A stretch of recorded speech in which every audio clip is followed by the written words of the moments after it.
안녕하십니까, 쌈무입니다. 본 영상은 방구석 가투소인 친구와 펩 안티팬 친구 둘이서 6월 10일부터 시작되는 유로 2020 A조부터 F조까지 각 조별 프리뷰를 하는 영상입니다.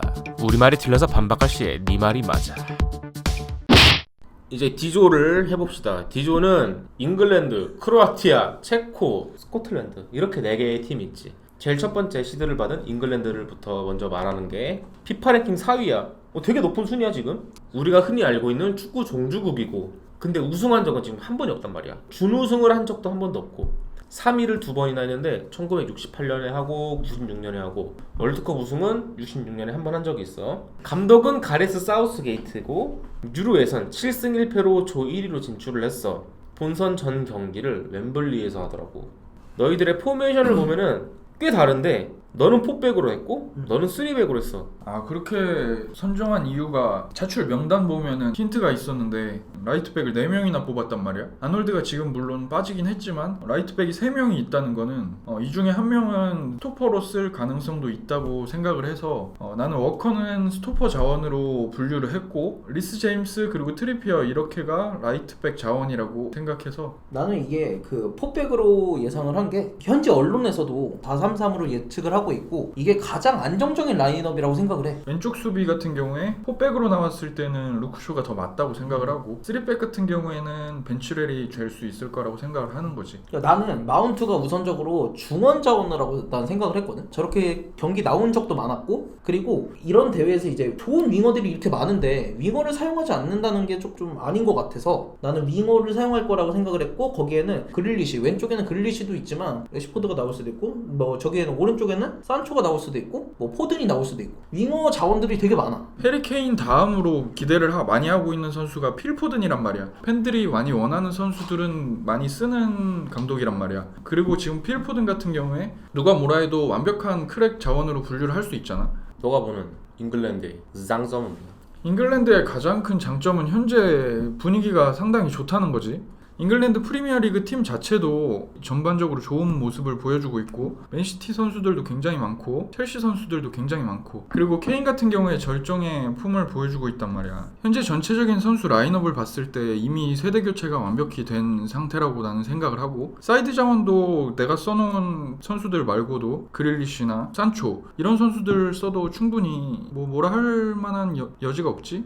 지금 EPL이 최고의 리그잖아. 정말 좋은 폼을 보이는 선수들로 다 구성이 되어 있어. 그리고 언제든지 경기를 바꿔줄 수 있는 슈퍼 서브들이 너무 많아. 정말 그 어떤 여태까지 잉글랜드 항상 영원한 우승 후보지만 요번만큼은 정말로 다르고, 슈퍼스타는 많았어. 그렇지만 요번만큼은 정말 필요한 자원들이 잘 들어와 있어. 공수의 짜임새도 좋지. 공수 짜임새도 좋고 밸런스가 정말 잘 짜여진 것 같아. 흔히 말하는 구멍이 잘 안 느껴져. 요번에 진짜 구멍이 없고 경기를 바꿔줄 수 있는 선수들이 많다는 게 가장 큰 장점이야. 아쉬운 점이라면은, 굳이 고르라고 하면은 센터백 선수층이 좀 약한 것 같아. 센터백에 지금 맥가이어랑 스톤스가 있는데, 만약에 얘네가 부상이나 뭐가 당했을 때 나올 만한 선수들이 그 뎁스가 좀 약한 것 같아. 그리고 케인에 대한 의존도가 좀 있어. 케인을 통한 그 공격이 아니면은 좀 단조로워질 때가 좀 있거든. 케인 말고도 좀 다양한 득점 루트를 가져가면은 충분히 더 좋은 성과를 낼 것 같은데, 너무 케인을 좀 의존하는 게 아닌가. 비슷한 말인데 그것뿐만 아니라 전반적으로 코어라인 뎁스가 다 그래. 센터백 같은 경우에 맥과이어, 스톤스의 백업이 벤 화이트, 코너 코디, 타이론 밍스인데 그렇지.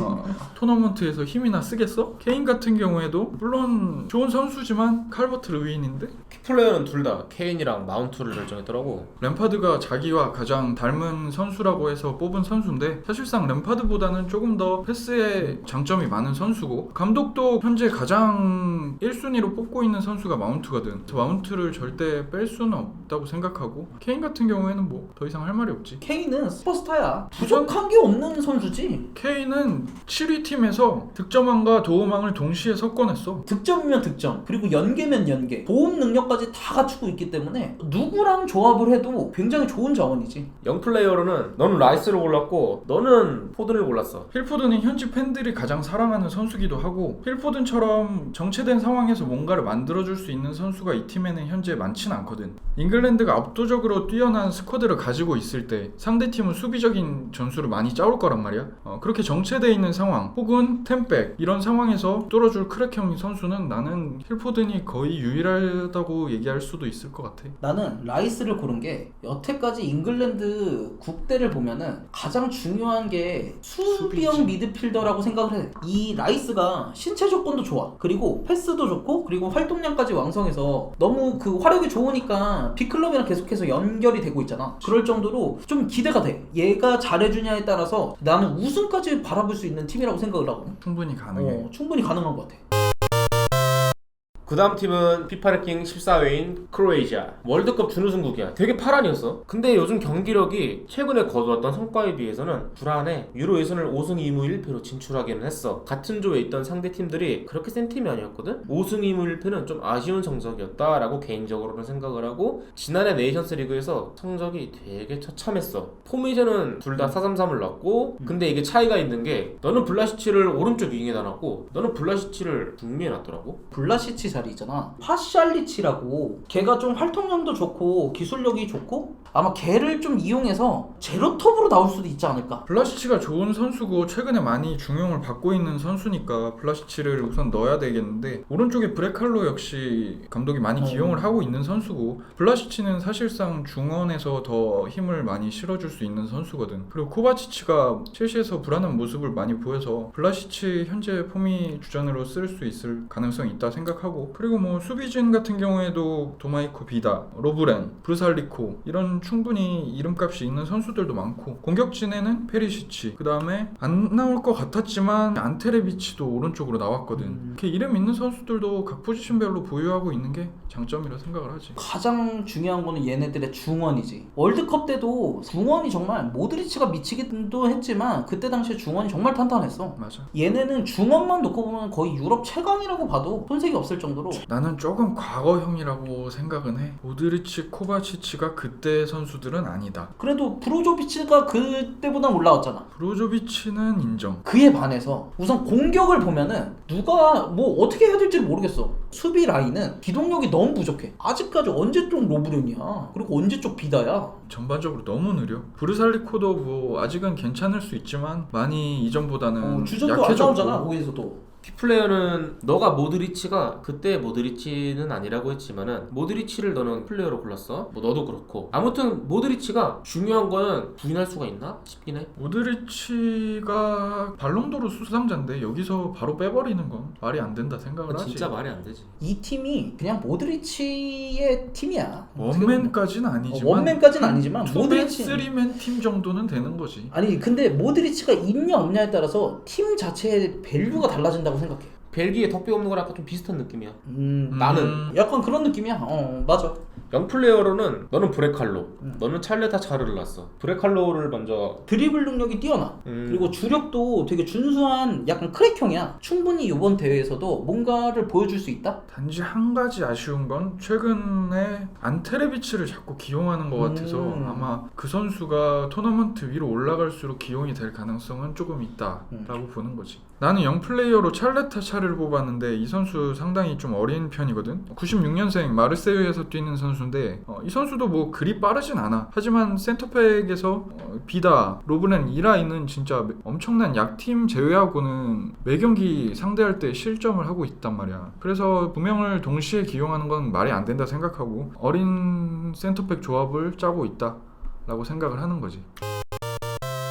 세 번째 팀인 체코를 언급을 해보자면은, 체코는 피파 랭킹 42. 체코는 1976년 그 유로 대회에서 우승을 했대. 그리고 월드컵은 준우승을 2번이나 했어. 근데 이게 1934년이랑 1962년이야. 그때 봤어. 아, 봤어? 34년 경기.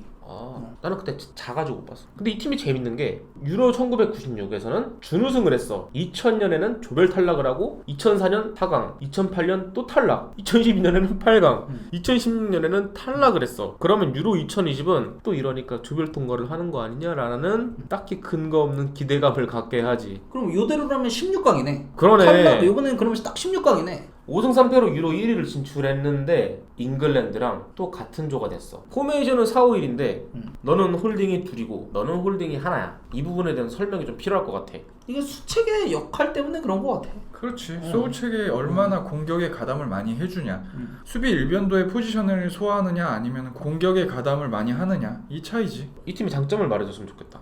국가대표에서 오랫동안 밥을 맞춰놨어. 조직력이 굉장히 좋아. 자기네 나름대로 세대 교체가 되었어. 그래서 전 세대보다 더 좋은 세대라는 약간의 기대감을 다른 사람들도 좀 그렇게 예측을 하고 있더라고. 충분히 맞는 말이라고 생각을 하는 게 세대 교체가 잘 진행되고 있고, 소우책 같은 경우에도 그렇고 크랄 뭐 이런 선수들이 중원 싸움을 터프하게 해주면서 예선에서 잉글랜드 격파를 한 경험도 있고 수비적인 경기도 매우 익숙하게 전개를 해나갈 수 있는 팀인 거지. 그럼 반대로 단점은? 주전 센터백 중에 하나가 안 좋은 사건으로 인해서 이번에 징계를 받아 못 나오게 됐단 말이야. 그러니까 얘네가 예선에서도 8경기에서 11실점을 한다는 게 막 수비가 좋다라고 볼 수가 없지. 절대 적은 실점이 아니야. 여기는 약팀들도 좀 있잖아. 그렇게 따졌을 때는 실점이 좀 많은 편이라고 생각으로 들거든. 이 팀의 키플레이어랑 영플레이어는 둘 다 생각이 동일하네. 둘 다 키플레이어로 수책을 골랐고 영플레이어로는 크라를 골랐어. 난 소우책이 기존의 수비적인 역할뿐만 아니라 충분히 공격적인 역할을 해줄 수 있는 선수고 웨스트햄 돌풍의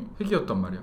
이런 팀일수록 수비가 진짜 중요해. 그렇게 버텨줄 만한 그런 게 필요한데 90점이 될 것 같아. 크랄에 대해서는 어떻게 생각해? 크랄이 이번에 잉글랜드 격파할 때 맨 오브 더 매치에 뽑혔단 말이야. 탈압박 능력이 얘가 좋아. 그리고 기본적인 수비 능력이 되게 준수한 편이거든. 요번 대회에서 좀 기대해 볼 만한 그런 선수인 것 같아. 마지막 팀인 스코틀랜드를 하고 디조를 마무리하면 될 것 같아. 스코틀랜드는 피파 랭킹 44위. 오랜만에 유로를 진출하더라고. 24년 만에 진출을 하는 거야. 근데 월드컵을 포함해서 한 번도 토너먼트에 진출한 적이 없어. 이번 유로에서는 5승 5패로 3위였는데 플레이오프에서 승부차기에서 이겨가지고 진출을 하는 거야. 좋은 성적으로 올라온 팀이라고 말할 수는 없어. 포메이션은 너희 둘이 너무 달라가지고 뭐라고 말을 하기가 좀 어렵더라고. 너는 3-5-1을 골랐고 너는 4-3-3을 골랐어. 너가 맥토미니를 센터백에 놨더라고. 스코틀랜드라는 팀에서 맥토미니를 센터백에 놓는 거는 아깝다라는 생각도 들어. 아깝지만 내릴 수밖에 없는 이유가 있어. 10경기에서 19실점을 했어. 한 경기당 2골은 먹힌 거야. 그래서 수비력이 나아지지 않으니까 맥토미니를 내려서 3백으로 아예 바꿔버렸어. 이 색채를 아예 그냥 좀 가져가려고 하는 것 같아. 최근에 경기를 봤을 때 실점이 많이 줄고 조직력이 좀 갖춰지는 중이란 말이야. 그 맥토미니가 3백으로 내려가서 그런 거야. 이 팀이 그 단점이 많아. 좀 팀이 답답해. 길이 왼쪽 길밖에 없어. 그리고 얘네가 원래 좌측면으로 공격 찬스를 좀 많이 하거든. 상대팀이 그걸 모르겠냐고. 결과를 얻어내기에는 좀 힘들 수 있다. 내가 느끼기에는 수비력도 여전히 불안해. 나는 그 왼쪽 일변도로 공격하는 점에 반대급부로 그래서 맥토미니를 좀 더 공격적인 역할로 써야 된다고 생각을 하거든. 맥토미니가 아니라도 내가 봤을 때는 핸드리 라인이 조직력이 갖춰지면서 실점이 줄고 있다고 생각을 하고, 중원 선수진이 공격성이 있는 선수들이 사실 별로 없어. 그나마 맥토미니가 공격성이 약간 있는데 수비까지 생각을 하면 그럼 더 무거워지고 답답해지겠다. 그렇지. 키플레이어는 생각이 똑같아. 너희 둘 다 로버트슨을 골랐는데 이건 아무래도 가장 이름값이 많은 게 로버트슨이 있지 않나라는 생각을 해. 영플레이어는 너는 티어니를 골랐고 너는 길모어를 골랐어. 아스날의 티어니는 왼쪽 스토퍼에서 가장 능력을 발휘하는 선수고 이 팀에서도 사실 그 포지션에서도 많이 뛰어. 그나마 이 수비적인 미드필더 그 다음에 수비 라인에서 약간 공격성을 갖춘 선수는 로버트슨 그리고 티어니거든. 길모어는 전진간 탈압박이 되는 조르지뉴라는 얘기를 하고 있더라고. 좋은 재능이고 내가 볼 땐 지금 스코틀랜드 중원에 힘을 더해줄 유일한 자원 같아.